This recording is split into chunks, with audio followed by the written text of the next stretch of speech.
বন্ধুরা, তোমরা সবাই কেমন আছো? আশা করি ভালো আছো। আজকে আমি বানাবো চিকেন বিরিয়ানি। তো শুরু করা যাক। তো আমি এখানে মাংসটা ম্যারিনেট করে নিয়েছি। এতে দিয়েছি আদা রসুন পেস্ট, ভিনিগার, ফুড কালার, গোলমরিচ গুঁড়ো, মিট মশলা আর দই আর ধনে গুঁড়ো। তো আর বাদ বাকি মশলা সব এখানেই আছে, যেগুলি দিয়ে আমি আজকে বিরিয়ানিটা বানাবো। আজকে ভাতটা আমি বানিয়ে নিয়েছি, তাতে আমি গোটা মশলাগুলো দিয়ে ভাত ফুটিয়ে নিয়েছি। তারপরে আমি এখানে কুকারে আলু সেদ্ধ করে নেব। আর এদিকে কড়াইয়ের মধ্যে পেঁয়াজের বেরেস্তাটা আমি ভেজে নিয়েছি।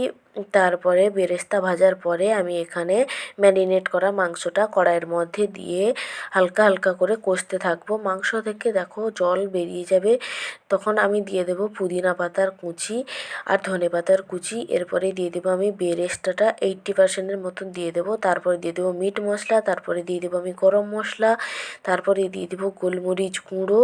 দিয়ে আমি ভালো করে মশলাটাকে কষতে থাকবো।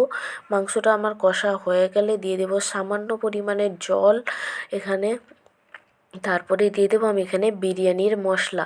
আর এখানে আমি কেশর, দুধ আর সামান্য ফুড কালার আর আতর ব্যবহার করেছি। তারপরে একটি দুধ বানিয়ে নিয়েছি ওটা ভাতে দেওয়ার জন্য। তারপর আলুটাকে আমি হালকা হালকা করে এখানে ভেজে নিচ্ছি। আর ভাতের মধ্যে ঘি আমি অল্প অল্প করে মাখিয়ে নিয়েছি, যাতে ভাতটা আরও ঝরঝরে আর সুন্দরভাবে হয়।